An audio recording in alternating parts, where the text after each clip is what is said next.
बाद का सर्ग, ये अभी वर्णन ही है, बाद में जो सर्ग है ना उसमें।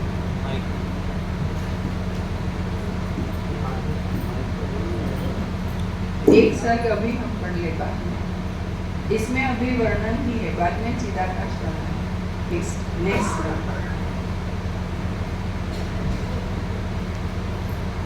एकोनत्रिंशः सर्गः लीला के पूर्व चरित्रों के स्मरण तथा लोकों के समूह से शोभित आकाश मंडल में गमन का वर्णन इस सर्ग में किया गया है।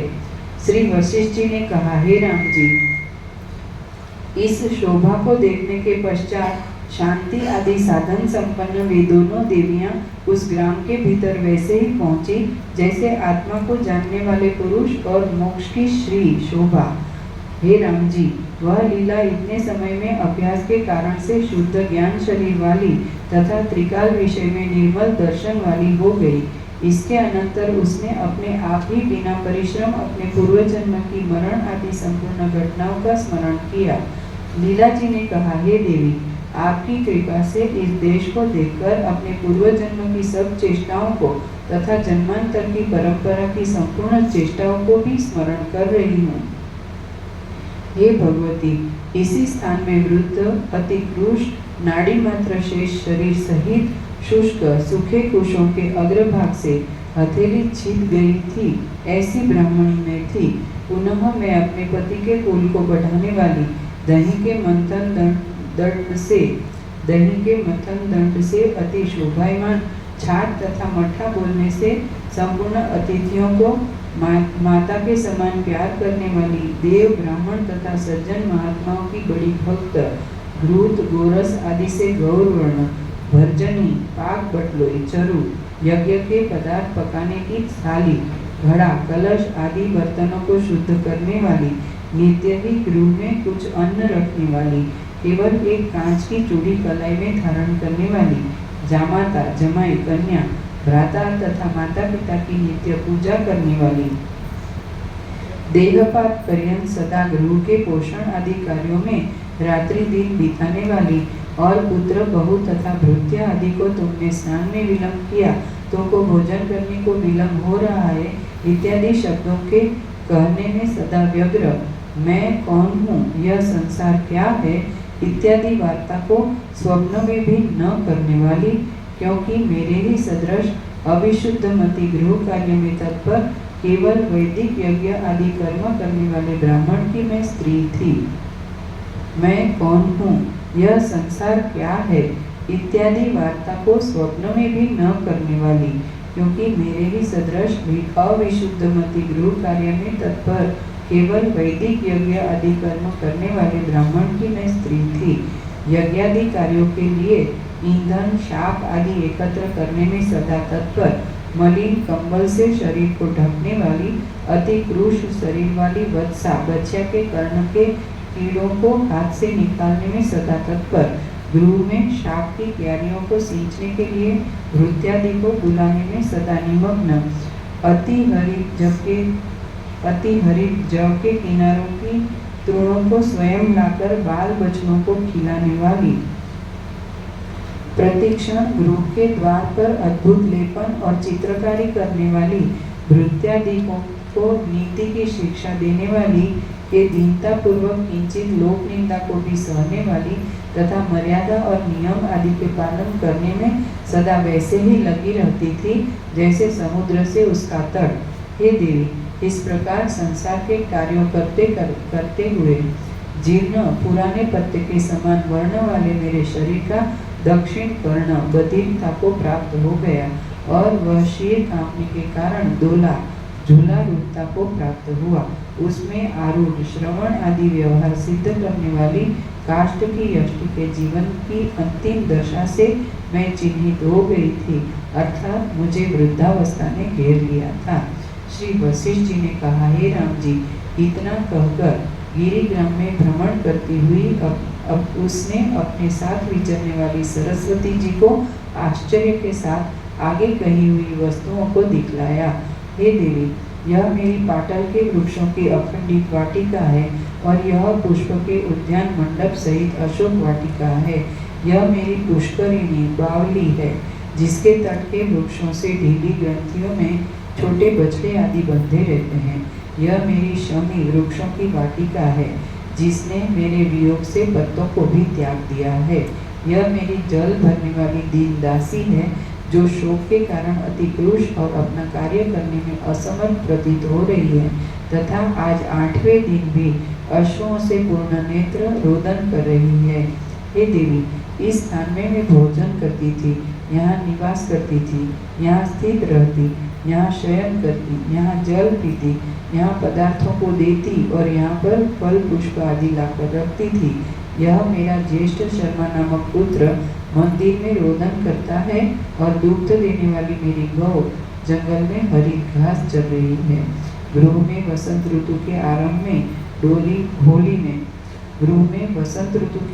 में होली में दाह करने के निमित्त बना हुआ रूखी भस्म से मलिन वर्ण 5 गवाक्ष झरों के सहित मेरी दूसरी देह के समान यह मेरी बाहर की बैठक देखिए। बड़ी बड़ी तथा मोटी मोटी तुम्बियों की लताओं से घिरा मेरे शरीर के समान यह मेरा रसोई का स्थान है। रोदन करने से रक्त नेत्र वाले पृथ्वी में बंधन के तुल्य ये मेरे बंधु हैं, जो हाथों में रुद्राक्ष की बाजूबंद पहने हुए बंधन ला रहे हैं। निरंतर शिला प्रधान जल प्रदेश में पुष्पों के गुच्छों को तोड़ने वाले, तट के लता दलों को स्पर्श करने वाले, जल के कणों से निकट की घास तथा लताओं को आर्द्र करने वाले, शिलाओं पर गिरने से फैन सहित कमल की सुगंधि सहित तथा मध्याह्न समय में भी सूर्य की किरणों को बर्फ के समान शीतल करने वाले तरंगों से और विकसित पुष्पों के समूहों में आने वाले भ्रमरों के शब्द से शब्दायमान तट के वृक्षों से तथा प्रतिबिंब रूप से अंत प्रविष्ट पलाश की शोभा से विद्रुम मूंगे के सदृश अपनी पुष्प राशियों को शोभित करने वाले वृक्षों से घिरी हुई तथा प्रवाह में बहते हुए आम्र आदि के लोभ तथा बहने के भय से ग्राम के बालक जिसमें व्यग्र है, ऐसी और भंवरों से युक्त जल के महाकोलाहल से मत्त के सदृश ग्राम नदी से भी घिरा हुआ और वेग युक्त जल के गिरने से जिसकी नीचे की शिलाएं धुल रही है, ऐसा सघन पत्र सहित वृक्षों की छाया से निरंतर शीतल विकसित लताओं के वेष्टन से अति रमणीय और गिरते हुए फल पुष्पों के गुच्छों से जिसके जड़ों के ढक गए हैं, ऐसा यह मेरा गृह मंडप दिखाई दे रहा है। हे देवी, जीवाकाश रूप से अक्रिय होने पर भी मेरा पति इसी स्थान में चारों समुद्र पर्यंत मेखला वाली पृथ्वी का स्वामी होकर स्थित रहा। उस मेरे दृढ़ अभ्यास वाले ब्राह्मण पति ने जाते हुए राजा को देखकर मैं भी शीघ्र ऐसा ही राजा हूँ, इस अपने अभिलषित पदार्थ का स्मरण किया। हे परमेश्वरी, इसी कारण से 8वें दिन में अति ऐश्वर्य सहित अति काल स्थित रहने का विश्वास कराने वाले राज्य को पाया। इसी गृहाकाश में मेरे पति भूप का जीव अदृश्य रूप से वैसे ही स्थित है जैसे आकाश में वायु तथा वायु में सुगंध। परमार्थ वस्तु दृष्टि से इसी आकाश में अंगुष्ठ मात्र में स्थित है और भ्रांति से लगता है कि यह करोड़ों योजन पर है। हम दोनों तथा मेरे पति का राज्य भी चिदाकाश रूप ही है। तथापि हे परमेश्वरी, यह सहस्त्रों पर्वतों से उस भ्रांति पूर्ण है जैसे विस्तृत संसार महामाया से। यह सहस्त्रों पर्वतों उस भांति पूर्ण है जैसे विस्तृत संसार महामाया से। हे देवी, पुनः मेरी इच्छा पति के नगर में जाने की है, इसलिए आओ चले, क्योंकि उद्योगियों के लिए कौन सी वस्तु दूर है। श्री वशिष्ठ जी ने कहा, हे राम जी, अति नम्र होकर देवी ने वह इतना कहकर खंड के समान आकाश मंडल में भगवती के साथ वैसे ही उड़ी जैसे पक्षी पक्षिणी। मिश्रित अंजन के समूह के तुल्य,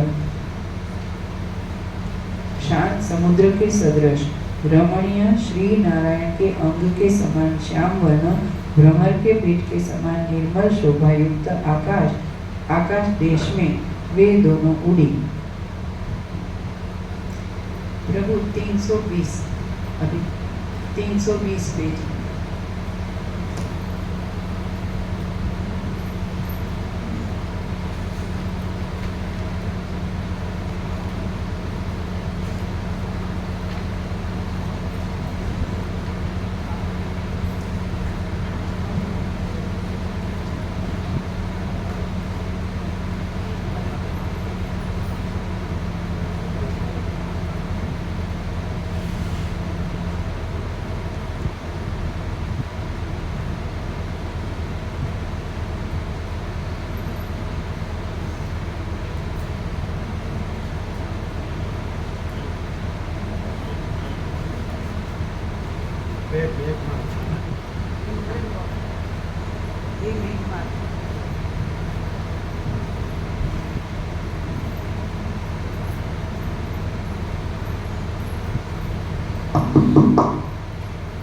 वे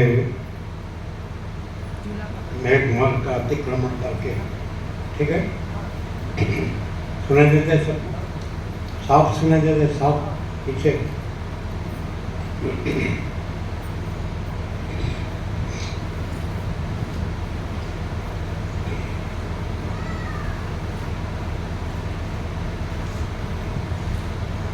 वे मेघमार्ग का अतिक्रमण करके वायुलोक में प्राप्त हुई, फिर उसको भी पार कर सूर्यलोक में पहुंची, उसका भी अतिक्रमण करके अनंतर चंद्रमार्ग को अतिक्रमण किया। हे राम जी, इसी प्रकार ध्रुवलोक, साध्यलोक और सिद्धों के लोगों को पार करके स्वर्गलोक में पहुंचकर उसका भी उल्लंघन किया। इसके अनंतर ब्रह्मलोक में जाकर वैकुंठ संतुष्ट जीवों के लोक को प्राप्त हुई। इसके अनंतर गोलोक, शिवलोक और पितृलोक का भी अतिक्रमण करके देह रहित तथा देह सहित प्राणियों के लोगों को पार किया। दूर से भी दूर देश में जाकर फिर उसने कुछ विचार किया। इसके अनंतर अतिक्रमण किए हुए आकाश मंडल का वहाँ तक विचार किया जहाँ सूर्य, चंद्र और तारा आदि भी की किंचित भी गति प्रतीत नहीं होती। वह देश माँ गंभीर अंधकार से ग्रस्त दसों दिशाओं के छिद्रों का पूरक समुद्र तथा शिला के उदर के तुल्य था। लीला जी ने कहा, हे देवी, वह सूर्य आदि का तेज नीचे कहाँ चला गया और यह शिला के उदर से निकलने वाला अति सघन होने के कारण मुट्ठी से ग्रहण करने के योग्य यह अंधकार कहाँ से आ गया। श्री देवी जी ने कहा, हे पुत्री, तुम आकाश की उस बड़ी पदवी तक पहुँच गई हो कि जहाँ से सूर्य आदि का तेज भी नहीं दिखाई देता। जिस प्रकार अंधकार में कूप के नीचे का खद्योत, जुगनू अथवा पटवीजना ऊपर के मनुष्य को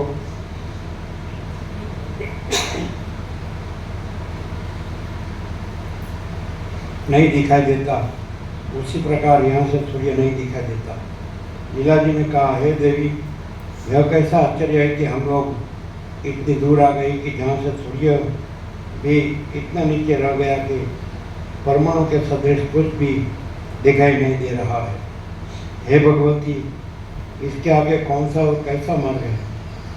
हे माता, कैसे वहाँ जो सकते हैं, जा सकते हैं, जा सकते हैं, प्रिंटिंग मिस्टेक, यह सब आप कहें। श्री देवी जी ने कहा, हे पुत्री, इसके आगे ब्रह्मांड संपुट का खप्पर है जिससे सूर्य चंद्र आदि भी धूलि के कण के समान निकलते हैं। श्री वशिष्ठ जी ने कहा, हे राम जी, इस प्रकार वे दोनों परस्पर वार्तालाप करती हुई ब्रह्मांड संपुट के खप्पर में वैसी ही पहुंची जैसे दो भ्रमरियां पहाड़ के छिद्र शून्य गर्भ सघन मार्ग में पहुंचती है। बिना क्लेश के ही आकाश के वे तुल्य उसमें से निकली। क्योंकि जिस वस्तु में सत्य का निश्चय होता है वही वज्र के सदृश भारी तथा कठोर प्रतीत होता है और उससे भिन्न मिथ्या बुद्धि से बाधित रहता है। इसके अनंतर उस लीला ने जिसका विज्ञान आवरण से रहित हो गया है, ब्रह्मांड के पार अति प्रकाशमान फैला हुआ जलाती आवरण को देखा। ब्रह्मांड से भी 10 गुण अधिक परिमाण जल वहाँ ब्रह्मांड खप्पर को चारों ओर से वैसे ही घेरे हुए स्थित है जैसे अखरोट के बीज को उसका छिलका। हे राम जी, उस जल से भी 10 गुण अधिक अग्नि से घेरा हुआ है, उससे भी 10 गुण अधिक वायु और उससे भी 10 गुण अधिक आकाश है। इसके अनंतर शुद्ध चिदाकाश है, क्योंकि अविद्या के नष्ट होने से अव्याकृत आकाश ही शेष रहता है। हे राम जी, उस परम शुद्ध चिदाकाश में कोई भी आदि अंत मध्य की विकल्पना भेद का विचार उसी प्रकार नहीं उठती जैसे मंध्या के पुत्र की कथा। हे राम जी, वह व्यापक स्वरूप शांत अनादि भ्रम रहित आदि अंत एवं मध्य शून्य केवल अपनी आत्मा ही में स्थित रहता है। हे राम जी, उस विमल शुद्ध चिदाकाश के ऊपर यदि महावेग से कल तक शिला गिरे अथवा नीचे से पक्षीराज कर उड़े अथवा उन दोनों के मध्य में महावेग से कल्प पर्यंत वायु चले तब भी उन दोनों को मेल कर नहीं हो सकता। चारों ओर से उसका अंत लेना तो दूर रहा, अर्थात वह सर्वथा अपरिच्छिन्न है। श्रीमद् वाल्मीकि विरचित श्री योगासित महारामायण अंतर्गत देवदूत मोक्षोपाय में उत्पत्ति प्रकरण अंतर्गत हिंदी भाषा अनुवाद सहित विलोपाख्यान परमाकाश वर्णन नामक 29वां सर्ग पूर्ण। 30वां सर्ग। लीला ने चिदाकाश में करोड़ों विचित्र ब्रह्मांडों को देखा। इसका वर्णन इस सर्ग में किया गया है। श्री वशिष्ठ जी ने कहा, हे राम जी, पृथ्वी, जल, अग्नि, वायु और आकाश के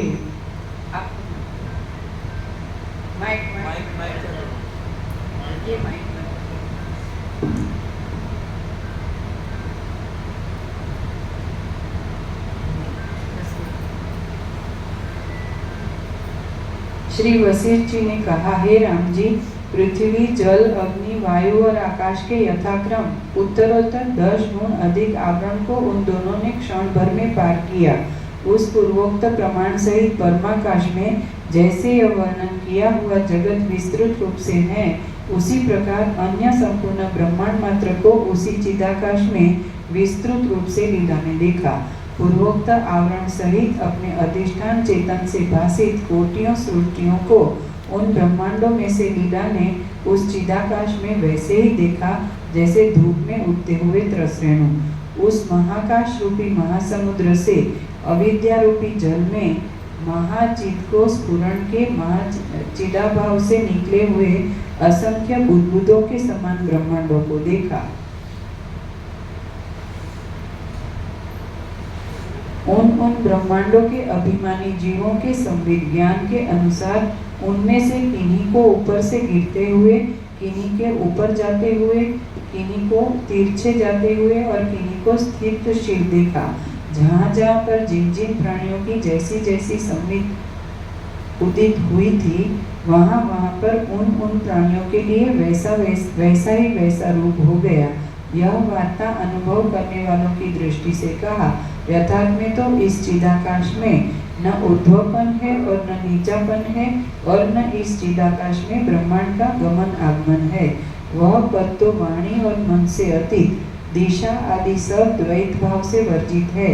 इसलिए पूर्वोक्त संपूर्ण ब्रह्मांड तथा उनके शरीर को प्राप्ति सब अज्ञानियों की दृष्टि से कही गई है। वे संपूर्ण ब्रह्मांड आदि उस चिदाकाश में अपने स्वभाव से अपने अपने संकल्प के अनुसार उत्पन्न होकर पुनः उसी में शांति को वैसे ही प्राप्त हो जाते हैं जैसे बालकों के संकल्प जाल। श्री राम जी ने कहा, हे भगवान, यदि अधिष्ठान चेतन में ही ऊर्ध्व अधोभाव आदि नहीं है तो कल्पना से निर्मित प्रकाशमान जगत में ऊर्ध्व अधोभाव आदि व्यवहार कैसे हो सकता है? कृपा करके आप मुझे यह कहिए। श्री वशिष्ठ जी ने कहा, हे राम जी, उस अपरिमित चिदाकाश में ये संपूर्ण आवरण सहित ब्रह्मांड अज्ञ की दृष्टि में वैसे ही भासते हैं जैसे आकाश में नीलता। जिस प्रकार कदम के केसरों का आधारभूत जो कर्णिका है उसी की अपेक्षा से ऊंचा नीचापन माना जाता है, उसी प्रकार जहाँ यह पृथ्वी है वह भाग नीचा समझा जाता है और ये सब पदार्थ अस्वतंत्रता से इधर उधर भाग रहे हैं। उनमें परस्पर आकर्षण शक्ति रहने के कारण गिरते नहीं और ऊपर फेंका हुआ पत्थर भी पृथ्वी पर गिरता है। उसका कारण आकर्षण शक्ति है, क्योंकि पृथ्वी ऊपर फेंकी गई वस्तु को अपनी ओर खींचती है अपनी ओर खींचती है। जैसे मिट्टी के एक गोले में चारों ओर चींटियां लपटी रहती है, वहाँ पर जिधर उनका पैर है वही भाग नीचे की दिशा है और जिधर उनकी पीठ है वही ऊपर। यही दशा ब्रह्मांड की है, अर्थात जिस ब्रह्मांड के प्राणियों का जिधर पैर वही नीचा और जहाँ उनका शीर है वही ऊपर। हे राम जी, किसी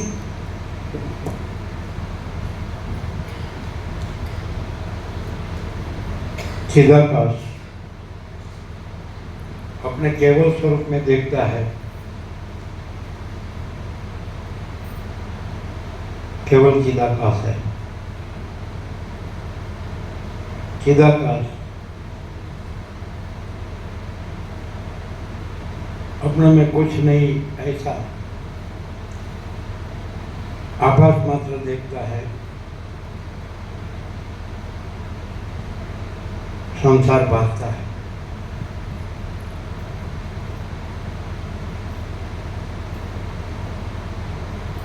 चिदाकाश अपने केवल स्वरूप में केवल ही है।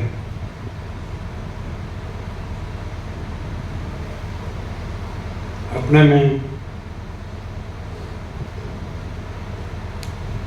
कुछ नहीं ऐसा आभास मात्र दृश्य कुछ नहीं है। यह हृदय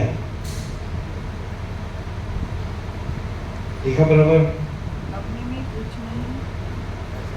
अपने में कुछ नहीं ऐसा आभास मात्र दृश्य कुछ नहीं है, बराबर।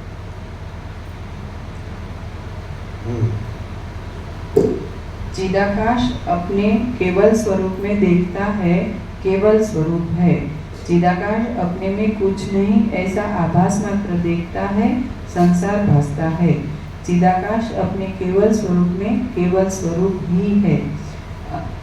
अपने में कुछ नहीं ऐसा आभास मात्र दृश्य कुछ नहीं है। एकदम zero zero complete zero. Please फिर से। चिदाकाश अपने में केवल स्वरूप में देखता है, केवल स्वरूप है। चिदाकाश अपने में कुछ नहीं। चिदाकाश अपने केवल स्वरूप में देखता है, केवल स्वरूप है। चिदाकाश अपने में कुछ नहीं ऐसा आभास मात्र देखता है, संसार भासता है। चिदाकाश अपने केवल स्वरूप में केवल स्वरूप ही है। अपने में कुछ नहीं ऐसा आभास मात्र दृश्य कुछ नहीं है। क्लियर है? जीरो जीरो कैसा है? ये बुक में मिलेगा। तत्वबोध के तत्व ज्ञान के करोड़ों ग्रंथ वो कहाँ चल रहे हैं और ये प्रकाश क्या है मालूम पड़ता है? वो कुछ नहीं है ऐसा आभास मात्र दृश्य से चलते हैं और चिदाकाश बोलते हैं। और एक चिदाकाश अपने में केवल है और अपने में आभास मात्र दृश्य कुछ नहीं है। क्लियर है? फिर से चिदाकाश अपने केवल स्वरूप में देखता है, केवल स्वरूप है। चिदाकाश अपने में कुछ नहीं ऐसा आभास मात्र देखता है, संसार भासता है। चिदाकाश अपने केवल स्वरूप में केवल स्वरूप ही है, अपने में कुछ नहीं ऐसा आभास मात्र दृश्य कुछ नहीं है। क्लियर है?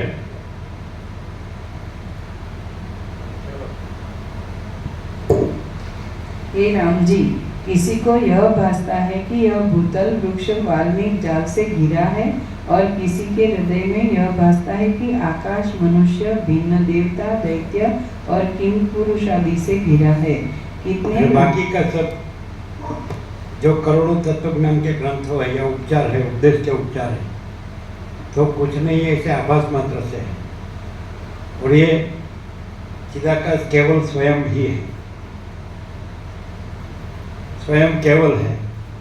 क्लियर है? और आभास मात्र कुछ नहीं है अपने में।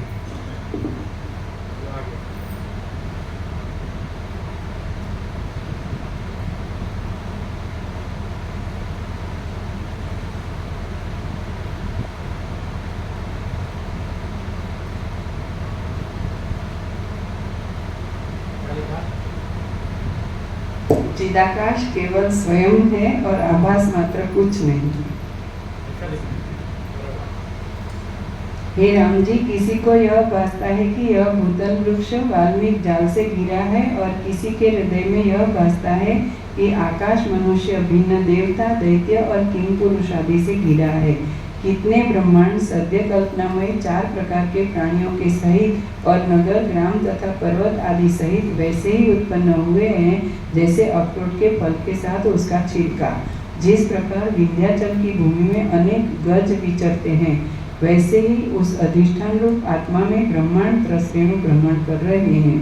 उसमें ही सब कुछ है और उसी से सब कुछ है। वह सबको व्यापक रूप से घेरे हैं और सर्वमय वही है, इसलिए वह किसी के प्रति अनुस्वरूप नहीं हो सकता। शुद्ध बोधमय परम प्रकाश रूप उस परमात्मा रूपी समुद्र में अनेक ब्रह्मांड रूपी तरंगे सदा उदित अस्त हुआ करती है।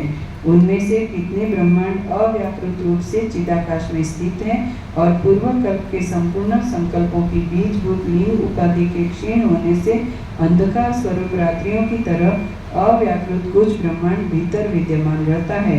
जल में तरंगों की भांति शून्यता केवल चिदाकाश।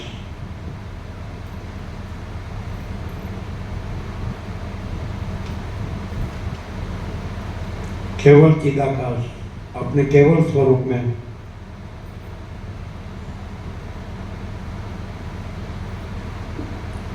अनंत प्रकाश, अनंत आनंद, अनंत शांति है। केवल चिदाकाश, केवल चिदाकाश अपने केवल स्वरूप में है ना, वो लिखा हुई केवल चिदाकाश अपने केवल स्वरूप में अनंत प्रकाश, अनंत आनंद, अनंत शांति है। केवल चिदाकाश अपने केवल स्वरूप में अनंत प्रकाश, अनंत आनंद, अनंत शांति है। केवल चिदाकाश अपने केवल स्वरूप में अनंत प्रकाश, अनंत आनंद, अनंत शांति है।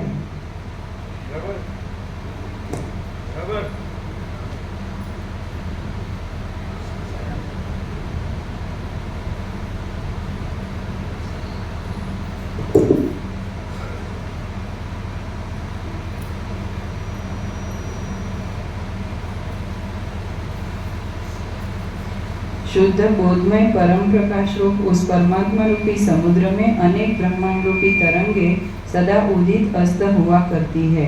उनमें से कितने ब्रह्मांड अव्याकृत रूप से चिदाकाश में स्थित है और पूर्व कल्प के संपूर्ण संकल्पों की बीजभूत लिंग उपाधि के क्षीण होने से अंधकार स्वरूप रात्रियों की तरह अव्याकृत कुछ ब्रह्मांड भीतर विद्यमान रहता है। जल में तरंगों की भांति शून्यता रूप समुद्र में वे प्रकर्ष से उत्पन्न होते हैं, ऐसा तर्क दिया जाता है।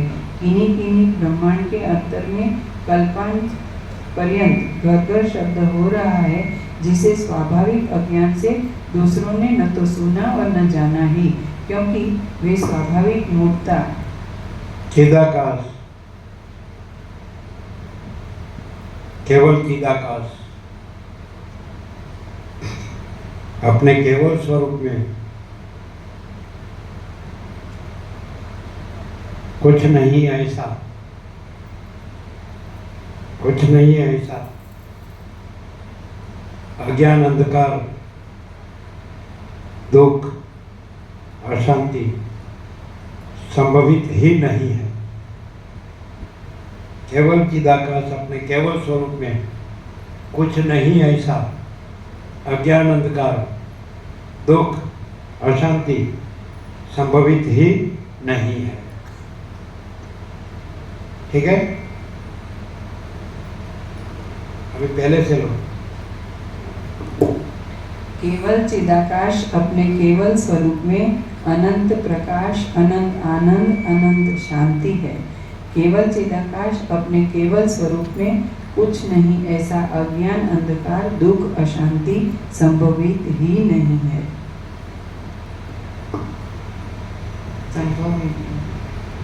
संभवित ही नहीं है। बराबर है ना?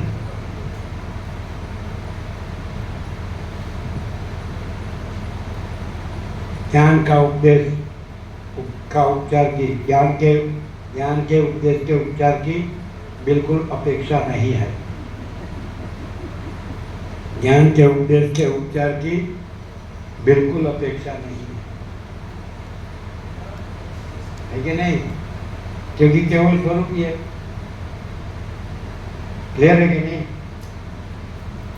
अज्ञान हो तो ज्ञान का उपचार की अपेक्षा हो, अज्ञान है ही नहीं, इसलिए ज्ञान के उपचार के उपदेश की अपेक्षा क्या लिखा है आखिरी? ज्ञान के उपदेश के उपचार की ज्ञान के उपदेश के उपचार की बिल्कुल अपेक्षा नहीं है। ज्ञान के उपदेश के उपचार की बिल्कुल अपेक्षा नहीं है, इसलिए फिर से बुलाने की बिल्कुल अपेक्षा नहीं है। हाँ बोलते सत्य तो हाँ बोलते, अभी ना बोले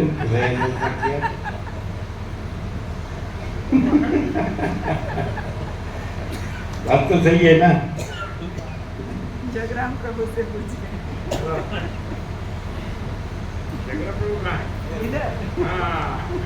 छिप गए, अज्ञान है ही नहीं, इसलिए ज्ञान की अपेक्षा है ही नहीं, इसलिए फिर बुलाने की अपेक्षा है ही नहीं। खुश हो गया? नहीं समझे नहीं। क्या बात है?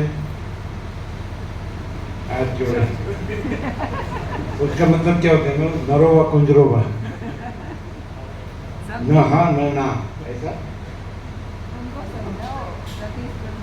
ये टाइम इतने फुल हो गए ना कि दूसरा सोच ही नहीं सकते।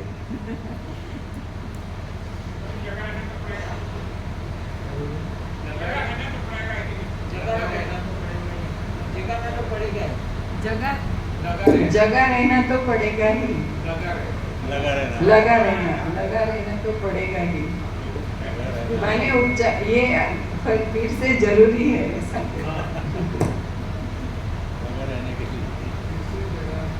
केवल चिदा का स्वरूप अपने में केवल चिदा का स्वरूप है, उसका अपने में न सोना है, न स्वप्न देखना है, न जागना है, वो तो अपने स्वरूप में केवल चिदाकाश ही है। अनंत प्रकाश, अनंत आनंद, अनंत शांति। कैसा है? ये करोड़ों तत्व ज्ञान के ग्रंथों और वेदांत ब्रह्म ज्ञान सारे संसार में चल रहा है, उसमें और इसमें क्या डिफरेंस है? बहुत डिफरेंस है। वो जो दूसरा कहा गया है इसमें है ही नहीं।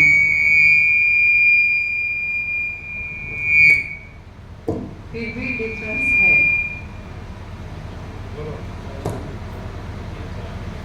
वो चालू है।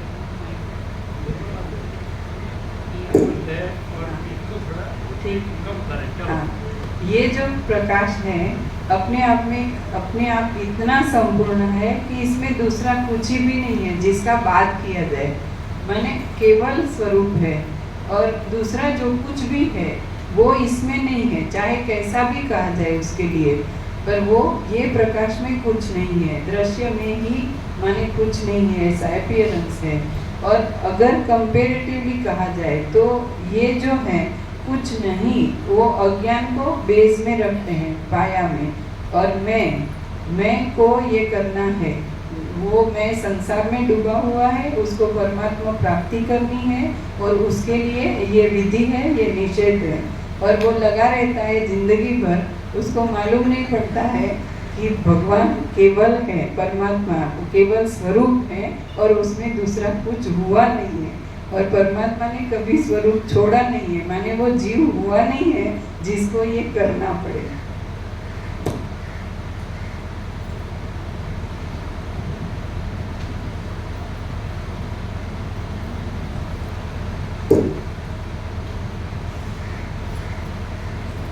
किन्हीं ब्रह्मांड के अंतर में कल्पान पर्यंत घर घर शब्द हो रहा है, जिसे स्वाभाविक अज्ञान से दूसरों ने न तो सुना और न जाना ही, क्योंकि वे स्वाभाविक मूर्खता अज्ञान से विषय भोगों में जो लगाव आसक्ति होता है उससे व्यग्र है। ब्रह्मांडों के प्रथम बिल्कुल नहीं है। ब्रह्मांडों के प्रथम कल्पयुग आदि के आरंभ में पूर्व उत्पन्न प्राणियों से दूषित न होने के कारण शुद्ध भुवनों में सृष्टि वैसे ही प्रवृत्त हो रही है जैसे सींचे हुए बीजों के कोश में शुद्ध अंकुर की कला। किन्हीं ब्रह्मांड के महाप्रलय का समय हो गया है, उसमें सब भुवनों के नाश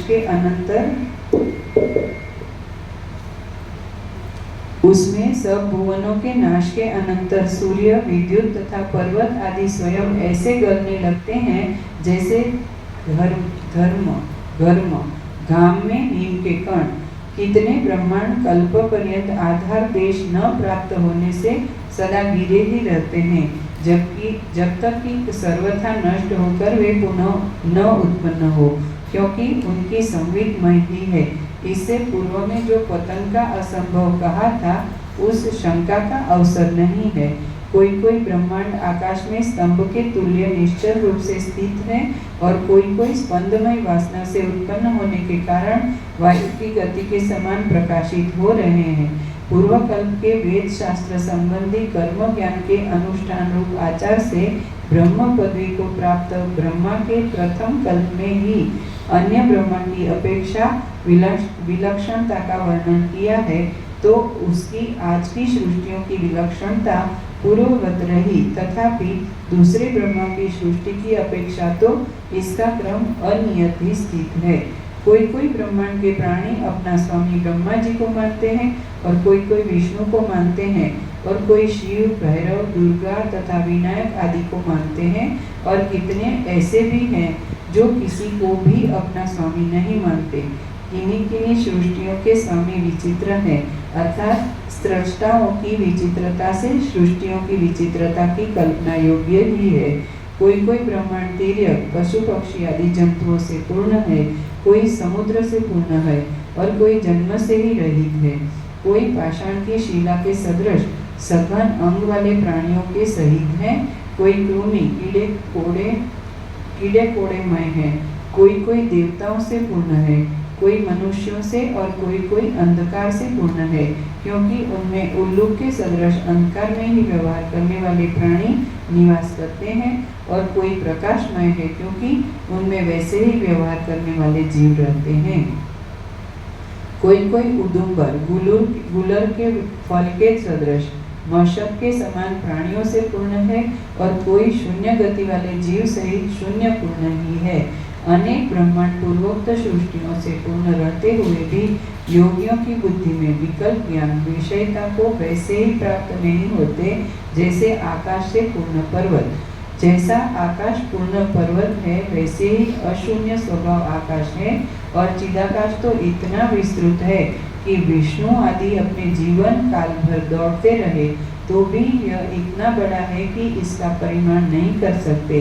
प्रत्येक ब्रह्मांड के चारों ओर भूतों को आकर्षण करने की शक्ति रूप पार्थिव भाग उसी प्रकार स्थित है जैसे कलाई के चारों ओर कड़ा।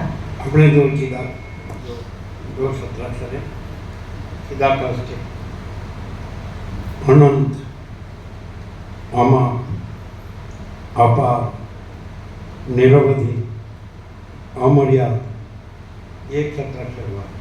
दूसरा असीम अनहद अखंड अभेद चिदाकाश।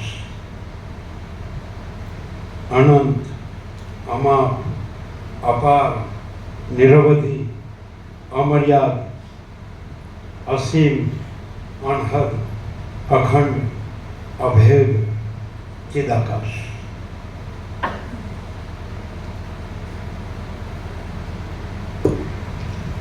अनंत अमाप अपार निरवधि अमर्याद असीम अनहद अखंड अभेद चिदाकाश।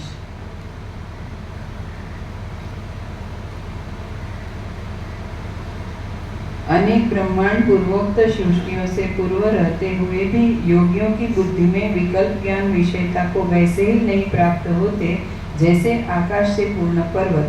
जैसा आकाश पूर्ण पर्वत है वैसे ही अशून्य स्वभाव। अरे विष्णु भी चल।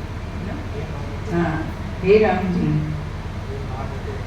हे महामते राम जी, हम लोगों की बुद्धि में नहीं उस हाँ विष्णु वाला रिपीट करना था इसीलिए। ये रहा इधर ही रहा। जैसे आकाश पूर्ण पर्वत है वैसे ही अशून्य स्वभाव आकाश है और चिदाकाश तो इतना विस्तृत है कि विष्णु आदि अपने जीवन काल भर दौड़ते रहे तो भी यह इतना बड़ा है कि इसका परिमाण नहीं कर सकते। प्रत्येक ब्रह्मांड के चारों ओर भूतों को आकर्षण करने की शक्ति रूप पार्थिव भाग उसी प्रकार स्थित है जैसे कलाई के चारों ओर कड़ा। हे महामते राम जी, हम लोगों की बुद्धि में जगत वर्णन करने का विभव जो कुछ था वह सब विभव आपको दिखला चुके। अब इसके आगे हम में जगत का वर्णन करने की हमारी शक्ति नहीं है। हे राम जी, जैसे महाभयंकर गहन अंधकार युक्त जंगल में अनंत यक्षभूत आदि के गण उन्मत्त होकर एक दूसरे के स्वरूप को न देखते हुए नृत्य करते हैं, वैसे ही उस महाचिदाकाश के भीतर अनंत ब्रह्मांड एक दूसरे के रूप को न देखते हुए भ्रमण कर रहे हैं। अर्थात परमेश्वर की माया में इतने अनंत ब्रह्मांड रचने की शक्ति है कि उनका वर्णन कोई भी नहीं कर सकता। कुछ नहीं ऐसा आभास मात्र जीव केवल चिदाकाश स्वरूप में, केवल चिदाकाश स्वरूप में कुछ नहीं ऐसा आभास मात्र जीव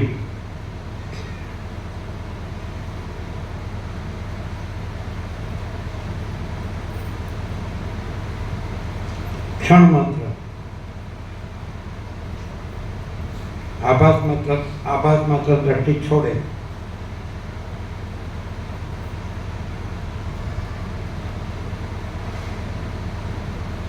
सर्व स्वयं केवल चिदाकाश स्वरूप है। ऐसा है।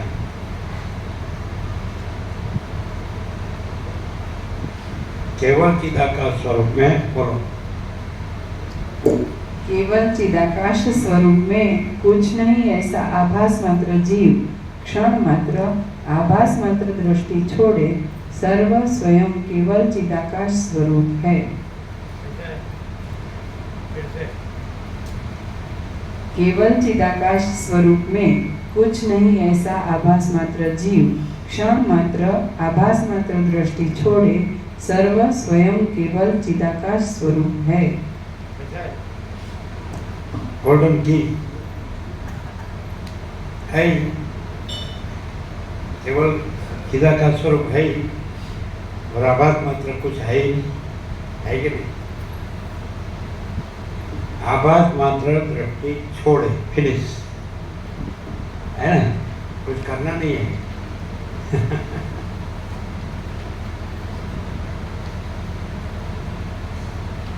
है ना, सीधा एकदम सीधा है ना, डायरेक्ट।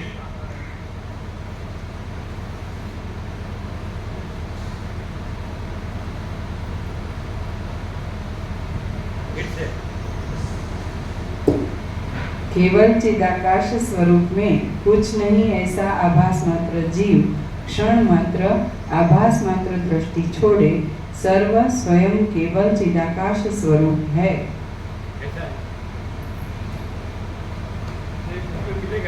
बिल्कुल नहीं। बुक में बहुत लंबा लंबा लंबा लंबा होता है और वो जो जीव है आभास मात्र जीव। ये क्या कहते हैं? बुक्स में नहीं मिलेगा, बुक्स से नहीं मिलेगा।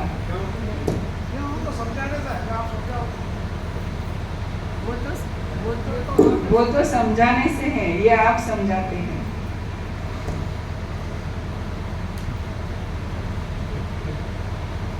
हम समझाते हैं कि है ही।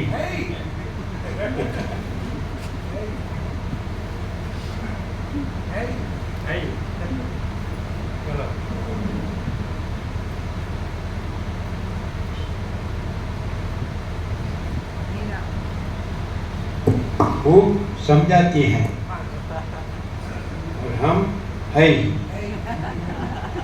समझना समझाना नहीं है कि नहीं?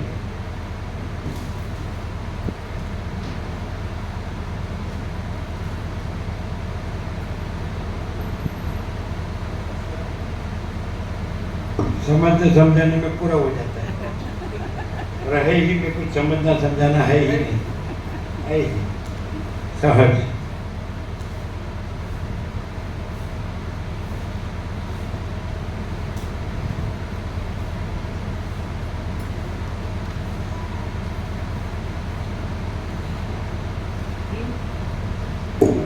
हे महामते राम जी, हम लोगों की बुद्धि में जगत वर्णन करने का विभव जो कुछ था वह सब विभव आपको दिखला चुके। अब इसके आगे हम में जगत का वर्णन करने की हमारी शक्ति नहीं है।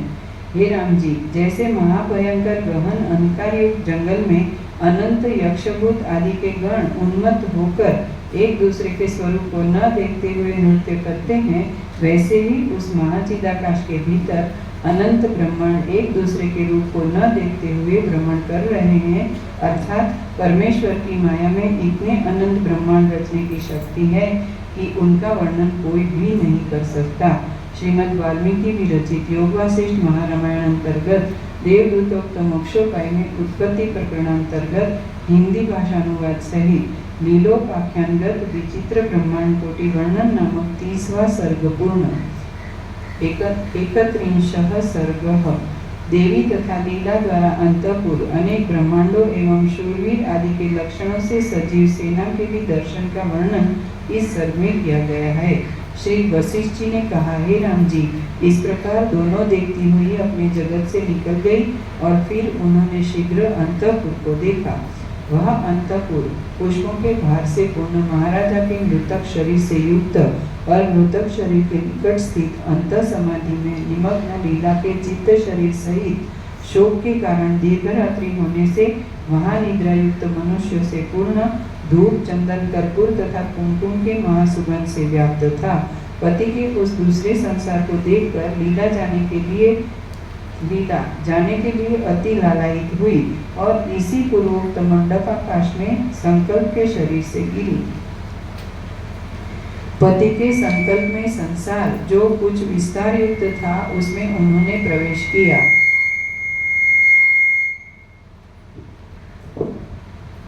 अनंतर संसार के आवरण को तोड़कर ब्रह्मांड खप्पर को विदीर्ण कर उस देवी के साथ आवरण युक्त अति विस्तृत दूसरे ब्रह्मांड मंडप में पहुंची।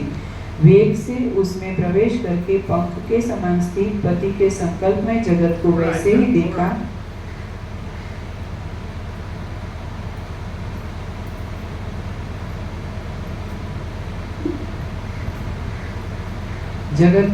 ही देखा जैसे अंधकार मेघ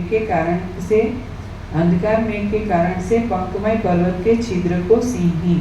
उन दोनों देवियों ने आकाशमय ब्रह्मांड के भीतर वैसे ही प्रवेश किया जैसे कोमल और पके बेल के फल में 2 चींटियां। वहाँ पर अनेक अन्य लोगों, पर्वतों को तथा आकाश को पार करके ऐसे भूतल में पहुंची जो अनेक पर्वतों के मंडल तथा समुद्रों से व्याप्त था। वहाँ से मेरु पर्वत से शोभायमान 9 दल कमल के तुल्य 9 खंडों से युक्त जम्बू द्वीप को प्राप्त होकर भारतवर्ष में मीरा ने अपने पति का राज्य मंडल देखा और उस देवी ने उसे देखा। इसी बीच में अपने सहायक राजाओं से वृद्धि को प्राप्त किसी राजा ने उस मंडल के ऊपर आक्रमण कर दिया। उस राजा सिंधुराज के साथ संग्राम आरंभ होने पर त्रैलोक्य के प्राणी उसे देखने आए और उनसे आकाश मंडल पूर्ण हो गया।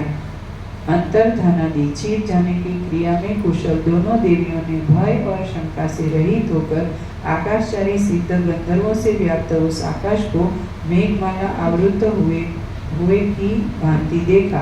पुनः वह सिद्ध चारण गंधर्व तथा विद्याधरों के गणों से युक्त तथा शूरवीरों के वर्ण करने में त्वरायुक्त स्वर की अप्सराओं से आच्छादित था। रक्त और मांस के अभिलाषी भूत, राक्षस तथा पिशाच वहाँ बैठे थे। पुष्पों की वृष्टि करने के लिए विद्याधरों की अंगनाओं के हस्त व्याप्त थे। आयुधों के घातों से अपनी रक्षा करने को तत्पर पर्वत के किनारों पर बैठे हुए युद्ध देखने के इच्छुक वेताल, यक्ष एवं कुष्मांडों से वह आवृत था। अस्त्रों का मार्गभूत जो समीप का आकाश देश, वहाँ पर भूतों का मंडल जिसमें इधर उधर दौड़ रहा है तथा मैं बड़ा पुरुषार्थी शूरवीर हूँ, इस अभिमान को त्वरायुक्त देखने वालों से वहाँ वीरों को आनंद आ रहा है। यह बड़ा भयंकर युद्ध हुआ। ऐसा परस्पर जहाँ पर मनुष्य लोग वार्तालाप कर रहे हैं तथा लीला और हास विलास में सुंदरी गण जहाँ हस्त में चमक धारण किए हुए भ्रमण कर रही है। धर्म की अधिकता के कारण अन्य मनुष्यों के दर्शन के लिए भी दुर्लभ तथा योग बल से सबसे श्रेष्ठ मुनियों करके जहाँ पर स्वस्त्ययन, मंगल पाठ और देवताओं की स्तुति हो रही है। अनेक गंधर्व आदि लोकपालों की जो उत्तम वनिताएं हैं उनकी समय के योग्य स्तुति जहाँ पर हो रही है, अर्थात अप्सरागण अपने पूर्व प्रियों को त्याग कर दूसरे नए प्रियों के निकट न जाएं, इसलिए वहाँ पर उनकी स्तुति कर रहे हैं। स्वर्ग के योग्य जो शूरवीर उनके लाने में तत्पर इंद्र के दूतों से प्रकाशमान और शूरवीरों को ले जाने को उच्च ऐरावत आदि हस्ती जहाँ पर उपस्थित हैं। आते हुए शूरवीरों के सत्कार के लिए जहाँ पर सिद्ध, चारण और गंधर्व आदि तत्पर हैं, शूरों की ओर अभिमुख देव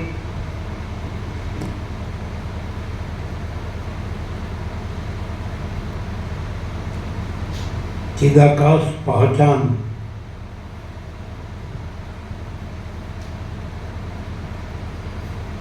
स्वयं प्रकाश। चिदाकाश पहचान स्वयं प्रकाश। दृश्य पहचान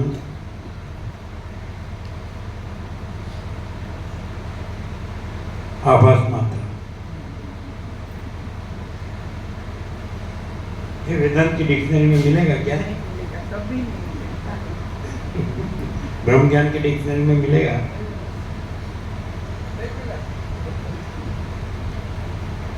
चिदाकाश पहचान स्वयं प्रकाश। दृश्य पहचान आभास मात्र।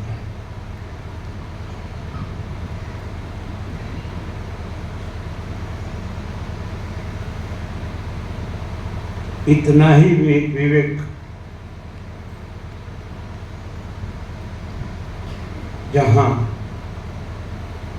अणिशुद्ध आर पार है,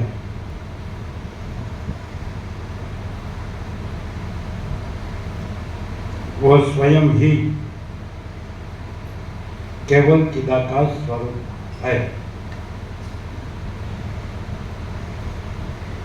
इतना ही विवेक जहाँ अणिशुद्ध आर पार है, वो स्वयं ही केवल चिदाकाश स्वरूप है। कैसा है? फिर से कुछ बाकी? ये पूरे वेदांत ब्रह्मांड में आप निपुण हो जाओ, ये मिलेगा। ये रहेंगे। फिर से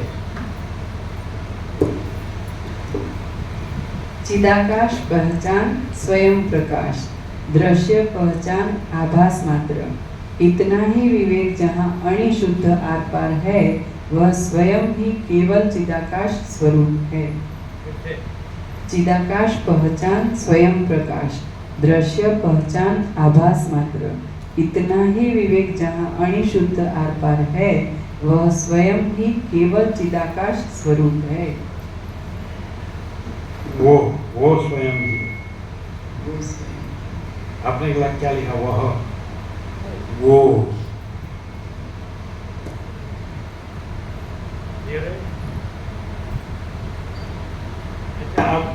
आप करोड़ों तत्व ज्ञान के ग्रंथों को पढ़ें तो अब ब्रह्म शब्द तो परमात्मा शब्द तो उसमें आएगा, चिदाकाश शब्द तो आएगा। वो आपका जानना कैसा होगा और ये प्रकाश कैसा होगा? ये प्रकाश ऐसा है कि केवल चिदाकाश स्वरूप की अनंत पूर्णता है और दूसरा कुछ नहीं है। और करोड़ों वेदांत ब्रह्म ज्ञान के शास्त्र पढ़ के अगर मैं सबसे श्रेष्ठ हो जाऊं तो भी ये मैं ब्रह्मविद वरिष्ठ यानी अहंकार को मैं बहुत दृढ़ करूंगी और मेरा जो परम शांति का ये केवल स्वस्वरूप वाला रास्ता है वो मैं खुद ही बंद करूंगी।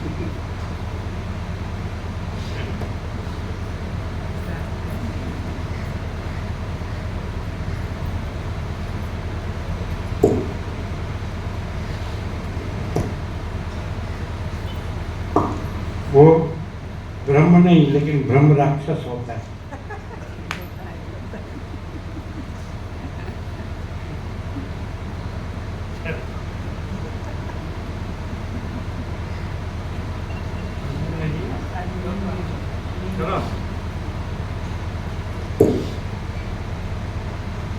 आते हुए शूरवीरों के सत्कार के लिए जहाँ पर सिद्ध चारण और गंधर्व आदि तत्पर हैं, शूरों की और अभिमुख देवताओं की अमनाओं का समूह प्रेम युक्त कटाक्षों से जहाँ वीर भट्टों को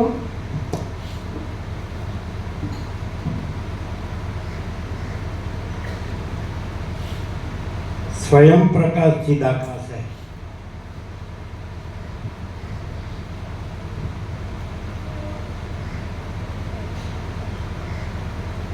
शब्द चिदाकाश नहीं है।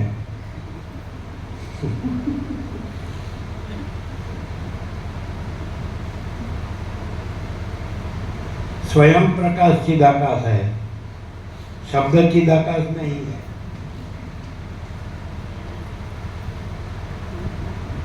शब्द जालम महारण्यम है ना? शब्द जाल बड़ा जंगल है, उसमें घुसा तो निकलना मुश्किल।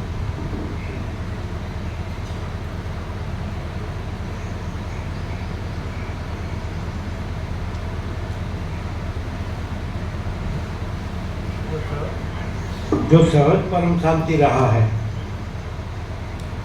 जो सहज परम शांति रहा है वो स्वयं चिदाकाश है ना?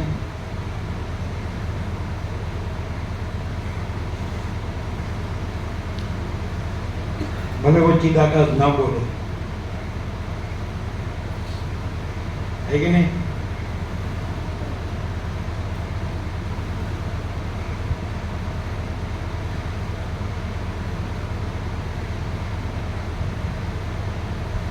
जिसको शांति नहीं वो कितना भी चिदाकाश बोले वो कुछ नहीं है। क्लियर? 0-0 बोलो कैसा है? ये बुक में मिलेगा क्या?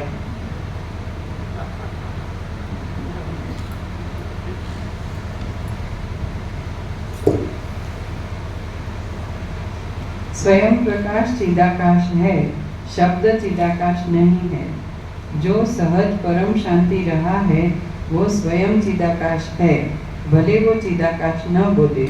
जिसको शांति नहीं वो कितना भी चिदाकाश बोले वो कुछ नहीं है।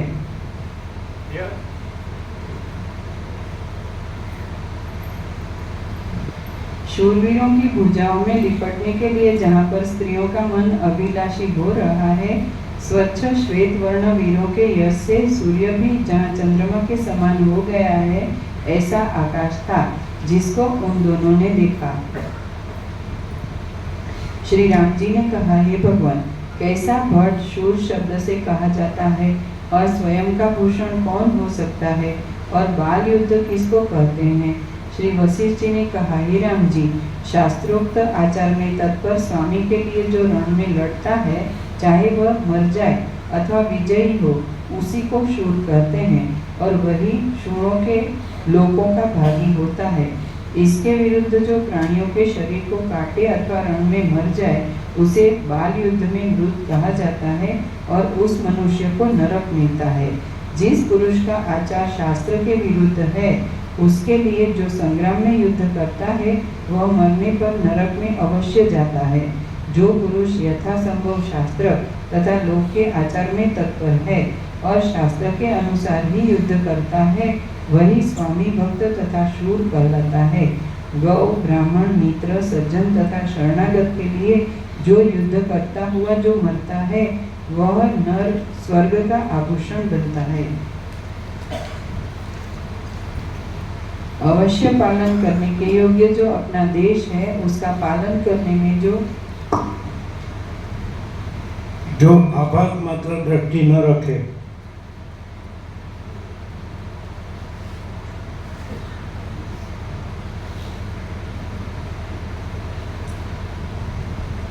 जो आभास मात्र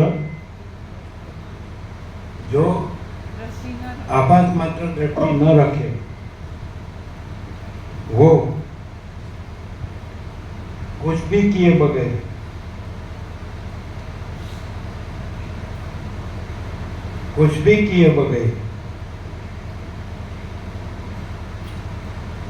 यहीं और अभी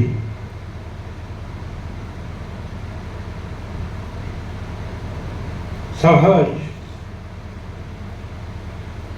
केवल चिदाकाश स्वरूप है।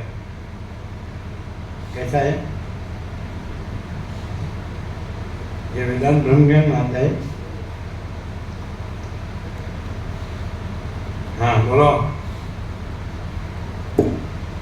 जो आभास मात्र दृष्टि न रखे, वो कुछ भी किए बगैर यहीं और अभी सहज केवल चिदाकाश स्वरूप है। जो आभास मात्र दृष्टि न रखे, वो कुछ भी किए बगैर यहीं और अभी सहज केवल चिदाकाश स्वरूप है। कैसा?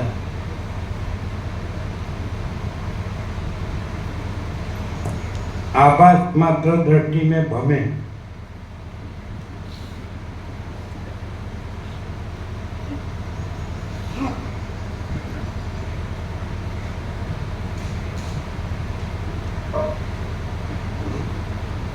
और चिदाकाश की बातें करें, वो कुछ भी नहीं है। कैसा है? आभास मात्र दृष्टि में भ्रमे। क्या लिखा बोलो?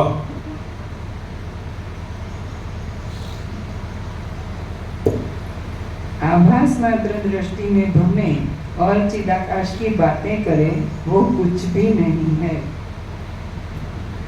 चिदाकाश की कितनी भी बातें करें, वो कुछ भी नहीं। क्लियर है? हाँ बोलो। जो आभास मात्र दृष्टि न रखे, वो कुछ भी किए बगैर यहीं और अभी सहज केवल चिदाकाश स्वरूप है। जो आभास मात्र दृष्टि न रखे, वो कुछ भी किए बगैर यहीं और अभी सहज केवल चिदाकाश स्वरूप है। आभास मात्र दृष्टि में भ्रमे और चिदाकाश की कितनी भी बातें करे, वो कुछ भी नहीं है।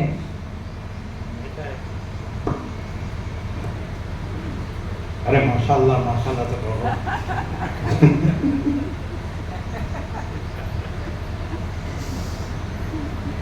माशाल्लाह माने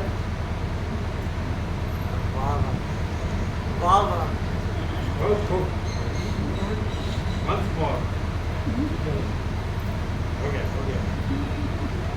बाकी माशाअल्लाह।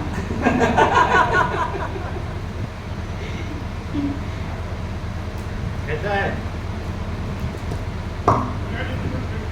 जगराम प्रभु, कैसा प्रकाश है?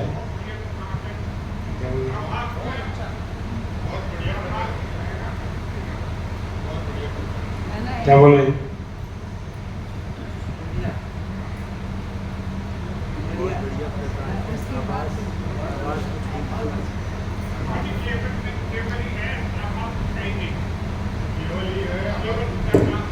बहुत बढ़िया प्रकाश, आभास कुछ भी ना, माने केवल ही केवल है, आभास नहीं है ही नहीं, आभास कुछ है ही नहीं।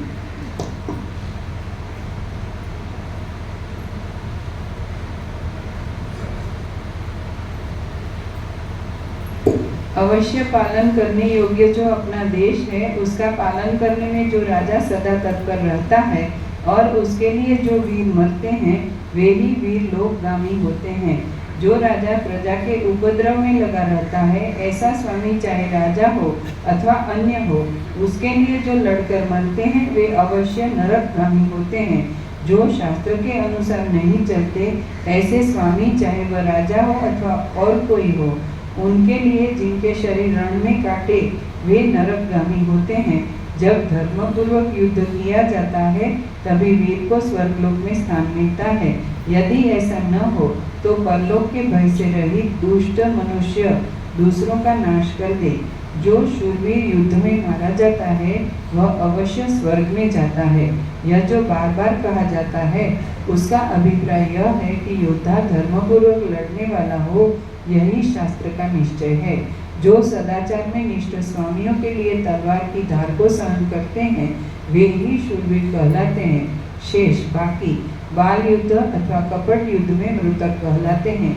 ऐसे धार्मिक वीर जो युद्ध में लड़ते हैं, उन्हीं शूरभूत महान जीवों को अपना प्रिय कहती हुई देवांगना स्वर्ग में वही अभिलाषा के साथ उनके लिए सदा स्थित रहती है।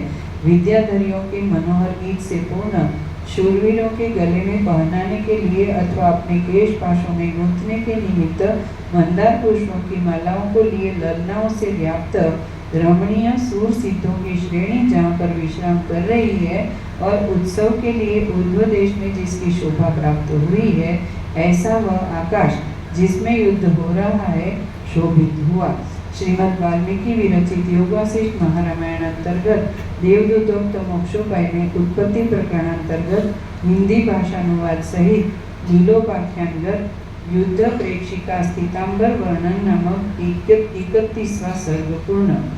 द्वात्रिंशः सर्गः। संकल्प के विमान पर स्थित युद्ध की इच्छा सहित तैयार दूसरे सैन्य का सरस्वती और लीला का देखना इस स्वर्ग में वर्णित है।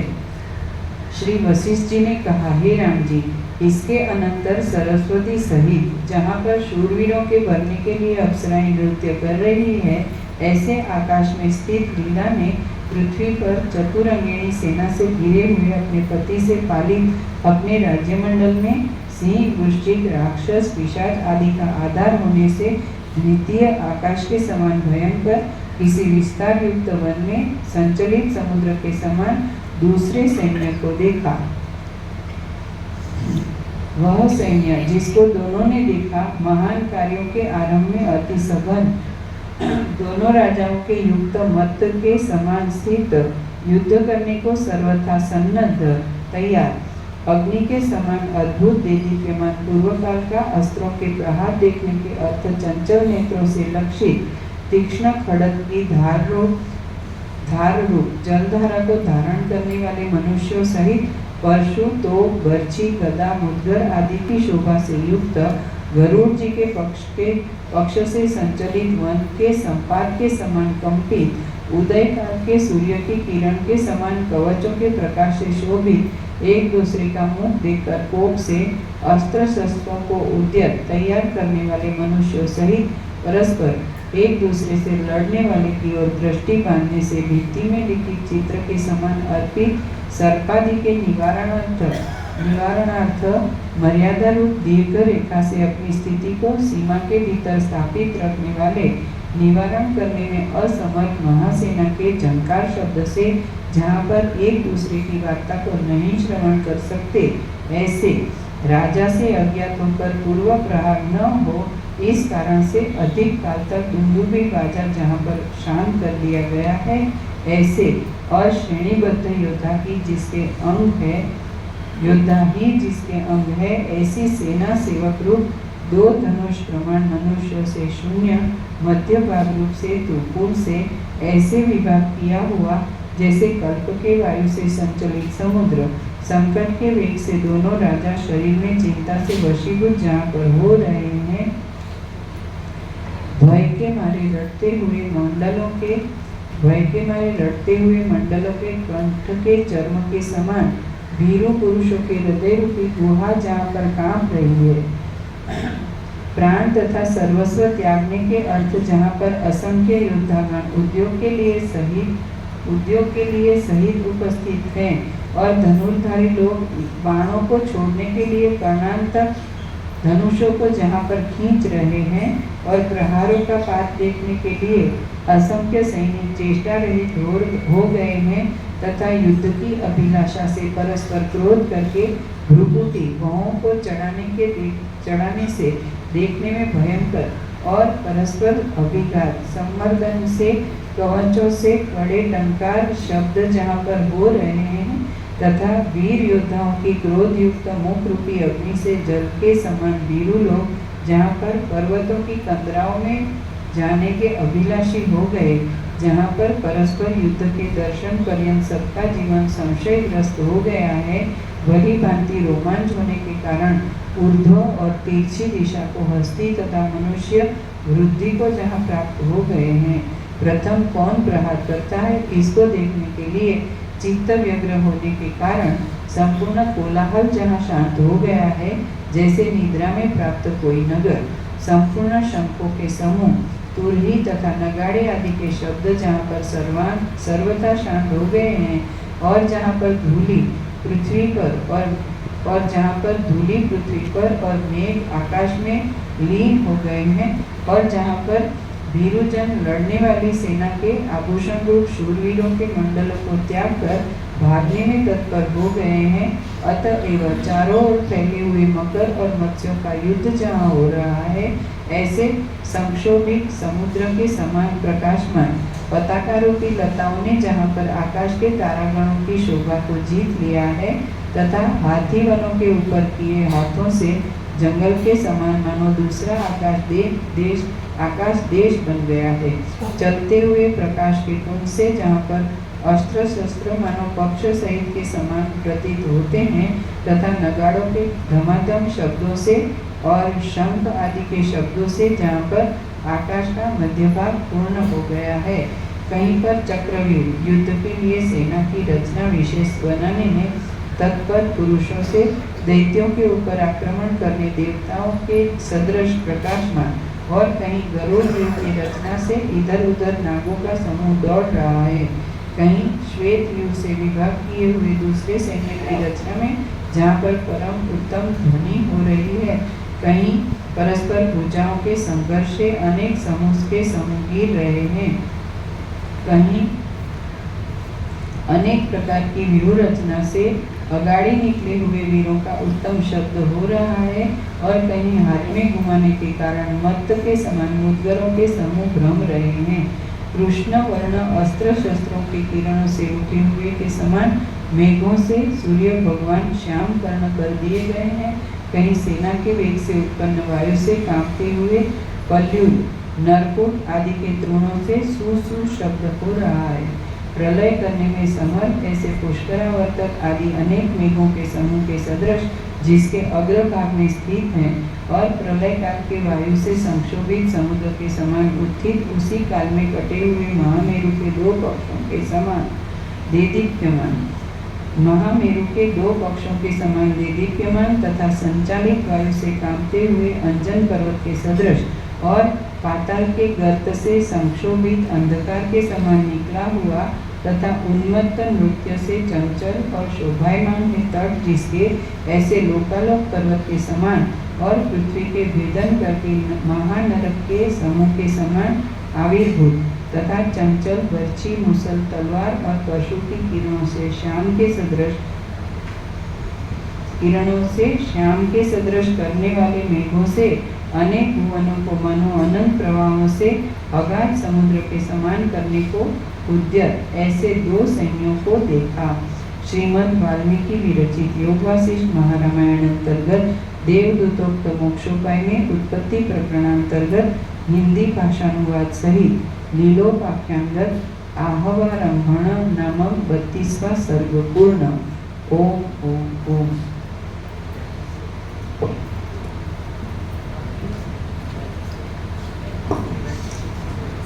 सब बुक ले लो और नए आए हो उसको वचनामृत प्रसाद दो। जो नए आए हो मांग लो वचनामृत प्रसाद, सब बुक ले लो। जो नए आए हैं उसको वचनामृत प्रसाद दे दो। वचनामृत प्रसाद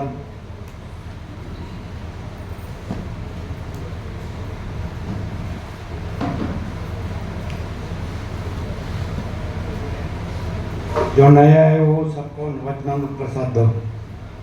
सब बुक ले लो।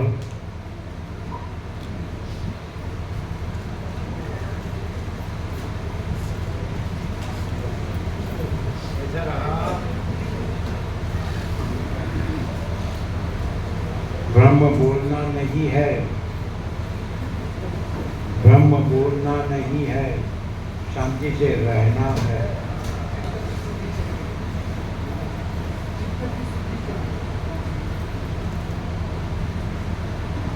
शांति, बस कुछ करना नहीं है। वचनामृत प्रसाद दे दो, नहीं आए वो उनको सब बुक ले लो। ऐसा है प्रकार।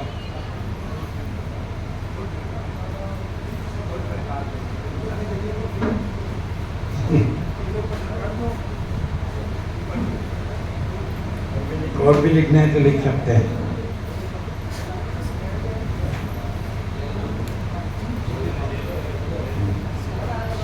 आभास मात्र दृष्टि वाले को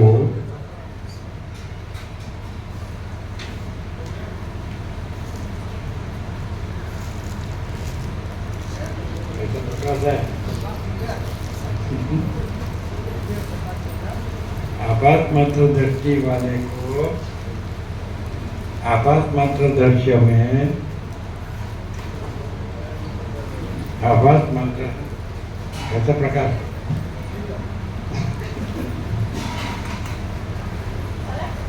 निरंजन। आभास मात्र दृष्टि वाले को आभास मात्र दृश्य में निरर्थक प्रवृत्ति प्रपंच उपाधि भ्रांति रहती है।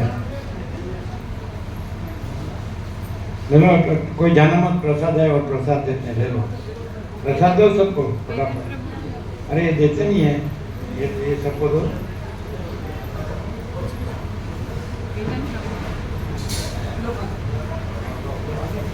ऐसा प्रकाश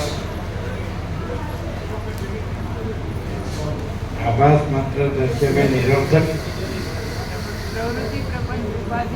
प्रवृत्ति प्रपंच उपाधि भ्रांति रहती है।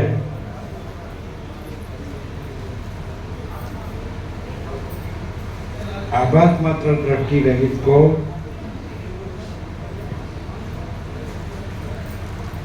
आभास मात्र दृष्टि रहित को सहज परम शांति रहती है।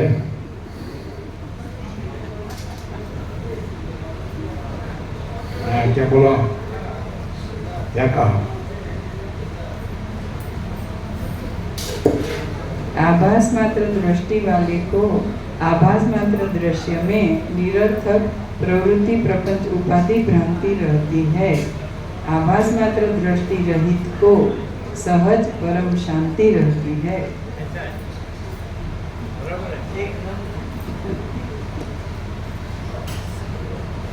ये जगराम प्रभु ने नहीं सुना, सुना फिर से। हाँ बोलो बोलो बोलो। आभास मात्र दृष्टि वाले को आभास मात्र दृश्य में निरर्थक प्रवृत्ति प्रपंच उपाधि भ्रांति रहती है। आभास मात्र दृष्टि रहित को सहज परम शांति रहती है।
जय प्रभु नाम प्रभु नाम प्रभु नाम स्वयं प्रकाश चिदाकाश चिदाकाश पहचान स्वयं दृश्य पहचान आभास मात्र इतना ही विवेक जहाँ अनिशुद्ध आत्मा है वो स्वयं केवल चिदाकाश है। स्वयं प्रकाश चिदाकाश शब्द चिदाकाश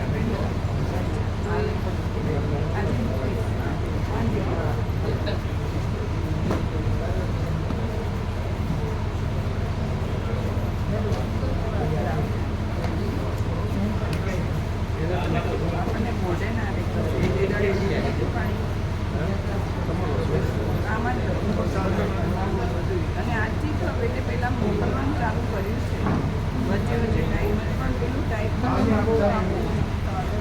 આ મારી પાસે છે ચોપડો તો પણ એટલો ટાઈમ નથી આપતા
એ પેશાબ કરવા ગયા હતા ને એટલે એ પેશાબ કરવા ગયા હતા એટલે ચિદાકાશ સ્વયં પ્રકાશ છે અને દ્રશ્ય આભાસ માત્ર આટલો જ વિવેક અને શુદ્ધ આત્મા છે કેવળ ચિદાકાશ સ્વરૂપ છે એટલું લખવાનું રહ્યું.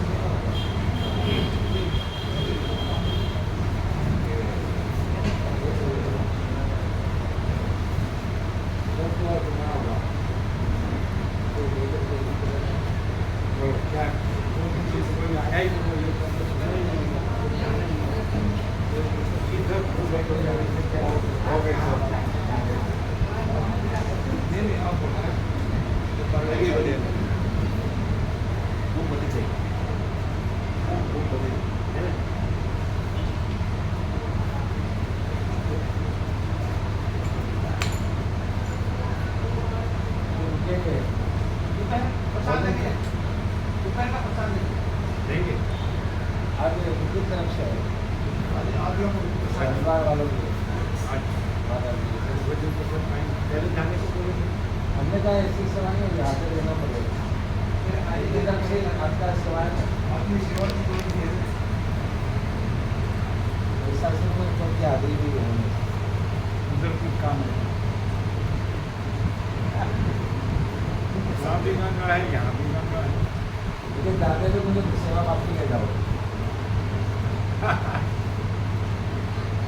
सेवा तो पहले से है ही, आज सुबह दिया सेवा तो है ही, सेवा तो है। और सेवा कायम अगर जाना है हाँ सुबह के जो जा रहे जितने भी ऐसे नहीं होते तो पैसा आपको दिया आज लेना कि अपने हाथ से परसों अपने हाथ से सेवा करो तो प्रसाद लेके जाए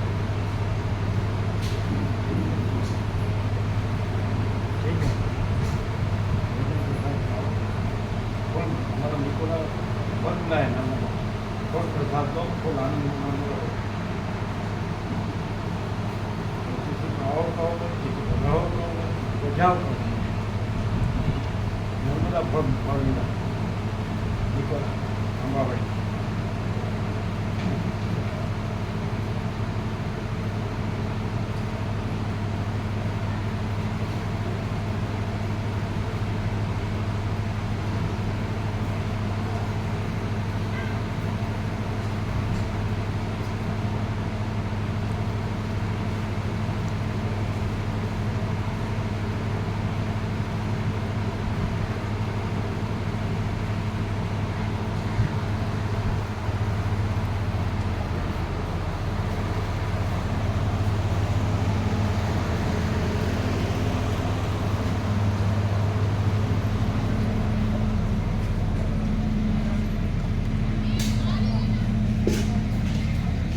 प्रसाद मिला आपको प्रसाद मिला सबको